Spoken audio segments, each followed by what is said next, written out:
और वो घटनाएं क्या है? वो ये कि ये पूरी की पूरी जो 1984 का जो जनसंहार है वो पूरी तरीके से एक आयोजित था। और ये जनसंहार शुरू करने से पहले सभी जो हमारे सिख भाई हैं उनके हथियार पहले से ले लिए गए और उसके बाद ये 3 दिन तक ये चलता रहा। हमारे गृह मंत्री उस वक्त नरसिम्हा राव हुआ करते थे। उनको कई लोग यानी जो समाज में IAS अफसर, फौज के अफसर, और मेरे सामने की बात है कि भाई जो सरदार है आप अपनी कॉलोनी की हिफाजत कीजिए क्योंकि ये आके सरदार जी लोग हैं ये आपके पानी में जहर मिला रहे हैं। और हमें मालूम है कि हम संजय कॉलोनी में रहते थे, हमें 20 साल तक पीने का पानी भी नहीं मिलता था, तो पानी हमारे जहर में कहां मिलाएंगे। पर उस पर इस तरह का जो खौफ है ये प्रचार करने का किसके पास ताकत है? किसी के पास ताकत है क्या? ये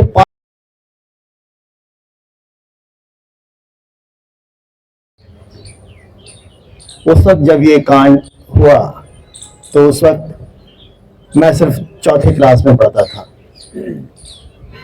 हमारी पूरी कॉलोनी के अंदर सिर्फ एक ही सिख थे जो स्टोव का रिपेयर जो करते थे वही करते थे। और पूरे ओखला इंडस्ट्रियल एरिया, ये मैं अपने बचपन में आंखों देखा मैं बात कर रहा हूँ, मैं किसी पढ़े पढ़ाई की मैं बात नहीं कर रहा हूँ जो हमने किया। कोई ऐसा सिंक की फैक्ट्री नहीं है जो लूटी ना गई हो। और क्योंकि मेरा वही उम्र था खेलने कूदने और इन सब चीजों में, तो ये मैं अपनी आंखों के सामने होते हुए देखा क्योंकि मेरा जो रिहाइश है वो संजय कॉलोनी ओखला फेज 2 है। वो सिर्फ एक, पर उसे आज तक मैं उनकी शक्ल को भी नहीं भूल पाता हूँ ना उनको भी नहीं भूल पाता। जबकि हमें यह भी ज्ञान नहीं था कि वो स्टोव वाला किसी खास धर्म का है। हम ये जानते थे कि ये पगड़ी पहनते हैं जी, ये अपना है, कोई टोपी पहनता है, कोई कुछ पहनता है, इतना ही हमारे इतना उस वक्त का ज्ञान था। हम क्या पाते हैं? हम यही पाते हैं कि जब इस तरह की जब वारदात होती है तो वो ऑर्गेनाइज तरीके से किया जाता है। उससे पहले जब हम बाद में आगे चलकर जब हम लोगों से मिले और बातचीत किया और इस कार्यक्रम को जब हम ऑर्गेनाइज करते रहे पार्टी की ओर से, तो बहुत सारी घटनाएं अभी हमारे सामने नजर आती हैं। और वो घटनाएं क्या है? वो ये कि ये पूरी की पूरी जो 1984 का जो जनसंहार है वो पूरी तरीके से एक आयोजित था। और ये जनसंहार शुरू करने से पहले सभी जो हमारे सिख भाई हैं उनके हथियार पहले से ले लिए गए और उसके बाद ये 3 दिन तक ये चलता रहा। हमारे गृह मंत्री उस वक्त नरसिम्हा राव हुआ करते थे। उनको कई लोग यानी जो समाज में IAS अफसर, फौज के अफसर और वेरियस कलाकार जो उस वक्त कांग्रेस पार्टी और जो सत्ता के जो करीब थे, उन्होंने उनको फोन किया कि भाई ये क्या हो रहा है, आप इसको रोकते क्यों नहीं हो। दिल्ली के अंदर फौज भी आई, फौज को भी वो 3 दिन तक दूर रखा गया और ये पूरा सुनियोजित तरीके से ये पूरा का पूरा चला गया। हम सोच सकते हैं साथियों कि इस देश के अंदर, इसी दिल्ली राजधानी के अंदर पार्लियामेंट मौजूद है, हमारे पुलिस हेडक्वार्टर मौजूद है, ये देश की राजधानी है, देश के जो पार्लियामेंट जो मेंबर है वो यही रहते हैं। और यहीं पर इस तरह का जो तांडव है एक कम्युनिटी के खिलाफ, सिख धर्म के लोगों के खिलाफ, और उनको क्या रंग दिया गया कि ये आतंकवादी है। हमें मालूम है कि जो जिस बस्ती में हम रहते थे तो हमारे माँ बाप को आकर पुलिस वाले ये उकसाते थे। मैं सच में बता, ये मेरे सामने की बात है कि भाई जो सरदार है आप अपनी कॉलोनी की हिफाजत कीजिए क्योंकि ये आके सरदार जी लोग हैं ये आपके पानी में जहर मिला रहे हैं। और हमें मालूम है कि हम संजय कॉलोनी में रहते थे, हमें 20 साल तक पीने का पानी भी नहीं मिलता था, तो पानी हमारे जहर में कहां मिलाएंगे। पर उस पर इस तरह का जो खौफ है, ये प्रचार करने का किसके पास ताकत है? किसी के पास ताकत है क्या? ये पावर सिर्फ स्टेट के पास होती है, उसकी मशीनरी के पास होती है। ये पावर और किसी के पास नहीं होती है कि एक आम संगठन उठ के आके खड़ा होके और किसी के खिलाफ भी कुछ बोल के निकल जाए। हम लंबी दूर में क्यों जाए? हम यहाँ देखें, यहाँ पर मेरे से पूर्व जो वक्ता ने वो बहुत स्पष्ट तरीके से कहा कि कई लोग यहाँ पर इसी कार्यक्रम में हम शांतिपूर्ण अपने डेमोन्स्ट्रेशन करने के लिए, प्रदर्शन करने के लिए, इसके पीछे हमें नाक रगड़ना पड़ता है इन पुलिस वालों के सामने कि यह आप हमें इजाजत दी जाए। और ये बात करते हैं, बकवास करते हैं कि ये इस तरीके से क्रिया का प्रतिक्रिया हो जाता है। ये कोई बिलीव नहीं कर सकता है कि किसी भी क्रिया का कोई प्रतिक्रिया होता है। वो जैसे हमारे पूर्व में वो 1-2 घंटे की बात, अगर आप आम पुलिस वालों को कहोगे, वो कह रहे कि आप 100 की भीड़ मेरे सामने आ जाए, ये एक पुलिस वाला होकर उसको निपटा सकता है, क्योंकि उनको वो तरीके पता होते हैं कि उनको कैसे हमें निपटाना पड़ता है। पर हमेशा जैसा कि कहा जाता है, जैसा कि प्रचार किया जाता है, हर एक किसी को एक ही रंग में पेंट कर दिया जाता है। अभी कई लोग हमारे बीच में साथी मौजूद हैं। अभी हम जब बहराइच का जो घटना देखते हैं, तो बहराइच का घटने का सीधा साधा क्या संबंध है? इसका मतलब वो स्टेट ऑर्गेनाइज है।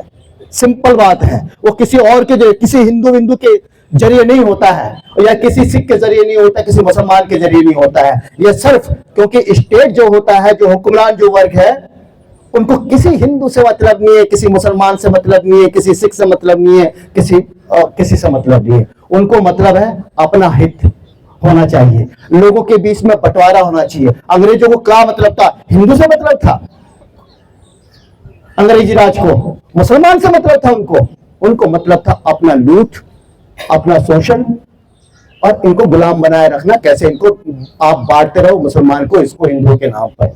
मैं कई उदाहरण दे सकता हूं। पूर्व ने कहा कि वो 3,500 ऐसे दंगे हुए हैं हमारे देश के अंदर। वो क्यों होते हैं? ताकि जो हमारे देश, और अभी हमारे किसी एक मंत्री साहब ने कहा कि भाई कटोगे तो बटोगे, इस तरीके के जो घटिया लफ्ज। अब उनको तो यूएपीए जो सबसे देश का जो खतरनाक कानून है, उसके अंदर तो उनको बंद करना चाहिए, क्योंकि वो एक कम्युनिटी के खिलाफ नफरत फैलाते हैं। पर ये उनके ऊपर लागू नहीं होगा जो स्टेट के साथ है, जो हुक्मरान वर्ग के साथ है। वो आप और हमारे साथ लागू होगा, क्योंकि हम कोई पावरलेस लोग हैं। क्योंकि हमें अभी का जो दशक है, एक पूरा का पूरा जो दशक, 2 दशक, वो सिखों के नाम था। यानी हर पगड़ी वाला, आतंकवादी, उग्रवादी, पहले उग्रवादी नाम दिया जाता है उनको, मतलब सिखों को। अभी भी बीच बीच में वो देखते रहते हैं, हमारे देश के जो हुक्मरान है, रेडियो है, प्रचार करते हैं, भाई फिर से सिख क्या उग्रवाद बढ़ रहा है, फिर से जो लोग हैं अपना अलग डिमांड कर रहे हैं। ये सब तमाम तरीके की बात। पर ये किसका प्रचार है? ये प्रचार हमारे दुश्मन, देश के दुश्मन लोगों के प्रचार है, स्टेट का प्रचार है, हुक्मरान वर्ग का प्रचार है। उस प्रचार में कभी नहीं आना चाहिए। ये बात हम सब लोगों को पता होना चाहिए कि हमारे बटे रहने में उनका फायदा है। वो हिंदू मुसलमान से उनको कोई मतलब नहीं है। तो कहने का अर्थ ये है कि जो भी हुआ, जो भी होता है, उसको एक धर्म खास को लेकर विशेष धर्म पर निशाना बनाने का काम स्टेट करता है, पर हमारे मुंह से कभी भी नहीं आना चाहिए। क्योंकि अगर पुलिस चाहे वो कोई भी अष्टमी हो, जन्माष्टमी हो, कोई भी हो, या मुस्लिम लोगों का कोई भी जुलूस हो, वो रत्ती भर भी चूचा भी नहीं कर सकते हैं। सीधा निकालेंगे और सीधा बंद करेंगे और अपना काम करेंगे। हम इतने से लोग यहाँ का दंगा फसाद कर सकते हैं। मुझे मालूम है वो 10 पुलिस वाले भी हम लोगों को ठीक कर देंगे, क्योंकि उनके पास वो ट्रेनिंग है। तो जो भी होता है वो स्टेट की निगरानी के अंदर ही, हर एक आतंकवादी जो गतिविधि होता है वो स्टेट के जरिए होता है। और ये सारे के सारे जो हुक्मरान राजनीतिक पार्टियां हैं, कांग्रेस रही हो या भाजपा रही हो, ये सब पूंजीपतियों के पैसे पे पलने वाली पार्टियां हैं, जिनका काम है इस देश में ऐसा माहौल बना के रखना ताकि उनको राज करने में आसान हो, पूंजीपति जो वर्ग का उनका फायदा हो, और इनको खत्म करना, पूंजीपति वर्ग को हटाना हर मजदूर वर्ग का काम होना चाहिए। अगर मैं ये कहूं कि भाई मजदूरों को बंटना नहीं चाहिए, क्योंकि समाज में मजदूरों का सबसे ज्यादा शोषण होता है, उनकी लूट होती है, उनकी जो मेहनत की जो कीमत है वो सबसे ज्यादा लूटी जाती है।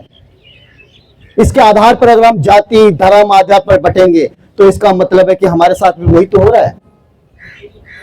तो कहना है साथियों कि ये जो हुकूमत है, ये जो पूंजीपति वर्ग का जो हुकूमत है, यही जालिम हुकूमत है। और इसके अंदर ये बारी बारी से कांग्रेस हो हटा के फिर बीजेपी को लेके आना, बीजेपी को लेकर कांग्रेस को लेके आना, ये सब मिले जुले हैं, ये सब एक ही हैं। आप कहें या ना कहें, आप कहेंगे भाई ये ज्यादा कम्युनल है, ये कम कम्युनल है, बात ये नहीं है। हम पहले से शुरू से कहते आ रहे हैं साथियों कि ये सारी की सारी जो राजनीतिक पार्टियां हैं कम्युनल है, और इंडियन स्टेट खुद इटसेल्फ कम्युनल है, सांप्रदायिक है, ये खुद स्टेट कम्युनल है। तो इससे जो पैदा होने वाली जो पावर में कोई भी आए उनको कम्युनल होना पड़ेगा। कभी हम सोचते हैं कि क्या कोई ऐसा भी आ सकता है जो कम्युनल, जैसे एक एग्जांपल मैं कहना चाहता हूं, 2014 से पहले, इलेक्शन से ठीक पहले मुझे किसी ने पूछा एक सवाल कि आप क्या सोचते हैं हमारे नरेंद्र मोदी जी क्या प्रधानमंत्री बन पाएंगे? और उस वक्त वो जो गुजरात का जो नरसंहार है उसका भी काफी प्रचार है। मैंने कहा क्यों नहीं बन सकते हैं? इस देश में इस तरह के लोगों का बनने का तो रिवाज है। 1984 के बाद जब हमारे राजीव गांधी जी थे तो वो पूरे पूर्ण बहुमत के साथ आए। क्यों नहीं बनना चाहिए भाई? आखिर क्या वजह है नहीं बनना चाहिए? कोई बताए तो सही। हिस्ट्री तो देखिए आप, पूरा का पूरा हिस्ट्री यही दिखाता है जो इस तरह के जो एलिमेंट्स होते हैं उनको वही पावर में आएंगे, और उनको सबसे ऊंचे पद में, जो जितना दंगा करवा सकता है, जितना भौंक सकता है, वही मुख्यमंत्री बनते हैं। ये सच है। वही प्रधानमंत्री बनते हैं, उन्हीं को ही मिनिस्ट्री दी जाएगी, उन्हीं को ही गृह मंत्री का पोस्ट दिया जाएगा। ये तो पहले से रिवाज है, ये कौन से हम नई बात कर रहे हैं? और या आप सोचते हो कि बीजेपी के जाने के बाद कांग्रेस आ जाएगी तो क्या क्या करेगी? वो उन्हीं नीतियों को आगे बढ़ाएगी जो नीतियां कांग्रेस ने शुरू की है, और बीजेपी उन्हीं को बढ़ाती है, और बीजेपी ने जो शुरू किया वही कांग्रेस बढ़ाएगी। इसके अलावा हमारे पास और कोई रास्ता नहीं है, क्योंकि हमारे देश के हिंदुस्तानी लोगों के पास कोई ताकत नहीं है, कोई छिप भी नहीं है, ठेंगा नहीं है हमारे पास, ना कानून तक पहुंचने की बात। आज हम क्यों उठाते हैं साथियों? ये जो 40 साल पहले जो घटनाएं हुई है, इसलिए उठाते हैं ताकि किसी और के साथ इस तरह की घटनाएं ना हो। हमें हजारों लोग बोलते हैं। जब हम एक बार गुरुद्वारा शीशगंज में हम कैंपेन चला रहे थे तो कई सिख आए, खड़े होकर मेरे से बोलने लगे, अरे भाई भूल जाओ, क्यों आप याद दिला रहे हो? ये सच की बात है, ये मेरे सामने की बात है। मैंने कहा क्या आप मुझे प्रॉमिस करते हैं कि इस तरह की घटनाएं आप किसी के साथ भी नहीं होंगी? आप में से कोई कह सकता है? कोई प्रधानमंत्री कह सकता है? कोई मुख्यमंत्री कह सकता है? देश के शासक कह सकते हैं कि अब से किसी भी इंसान को उसके धर्म और जाति के आधार पर इस तरह का नरसंहार किया जाएगा? मुझे लगता है कि हमारे इंडिया के कॉन्स्टिट्यूशन में भी ऐसा नहीं लिखा हुआ है। ये होते रहेंगे। हम और आप बहुत ही लाचार लोग हैं, हम इसको रोक नहीं पाएंगे। कल आपके साथ हो, कल मेरे साथ हो, कल किसी के साथ हो, कल मेरे माँ बाप के साथ हो, किसी के साथ भी हो सकता है। आप ये ना कहें कि मैं बहुसंख्यक हूं या मैं बहुसंख्यक का हिस्सा हूं। ये बहुसंख्यक, अल्पसंख्यक, ये सिर्फ एक टर्मिनोलॉजी है। उनके लिए हम सब एक ही हैं, एक ही रंग है। ये लोग जनता है। इन जनता को बांट के रखो, ये चाहे किसी भी धर्म, मजहब, जाति या इन सब चीजों में है। इनको यही एक इनके पास तरीका है, और हमें उनके प्रचार में बिल्कुल नहीं आना है, उनके पैंट में नहीं रंगना है। ना ही हम बहुसंख्यक को कहेंगे कि ये इस तरह के एलिमेंट है। कहने का अर्थ यह है साथियों, हमें बहुत ही कॉन्शियस के साथ हमें देशवासियों के बीच में हमें जगाना है। बहराइच की घटना में क्या हुआ? बहराइच की घटना में जैसे ही उनके ऊपर आता है आंच, वो सभी को पकड़कर अंदर कर देते हैं। आप क्या सोचते हैं कि उसमें हिंदू लड़के नहीं गए हैं क्या? मुसलमान लड़के नहीं गए हैं क्या? वो कौन है? वो हमारे जैसे ही बच्चे हैं, अबोध हैं। उकसाए है उनको कि आप एक धर्म के खिलाफ अपना क्या बोलते हैं करके आप बहादुरी दिखाओ। उनको पुरस्कृत करते हैं, बलात्कारियों को पुरस्कृत करते हैं, तो उसी से तो संदेश लेते हैं। आप उनको क्या कहोगे? तो उसमें सभी लोग आ जाते हैं, उस चपेट में सभी लोग, जो आम लोग हैं, जो मजदूर और किसानों के, जो मतलब अपने दिनचर्या की जिंदगी जो चलाने वाले ऐसे लोग होते हैं जो उसमें घसीट जाए। उसको आप क्या कहोगे? कहने का मतलब है कि अगर स्टेट चाहती है कि शांतिपूर्वक चले तो शांतिपूर्वक चलेगा, होगा। अगर वो चाहते हैं अशांति हो, दंगा हो, एक कम्युनिटी के खिलाफ इस तरह की प्रचार किया जाए और उस प्रचार को मीडिया से लेकर हर जगह वो उछाला जाता है। तो साथियों, मैं अपनी बात को यही खत्म करता हूं और मैं यही सिर्फ एक अपील करता हूं कि ये हो बाबरी मस्जिद का जो विध्वंस हो, इस तरह की घटनाएं हमारे समाज के लोगों पर की जाने वाली सबसे भयानक और सबसे घृणात्मक अपराध है।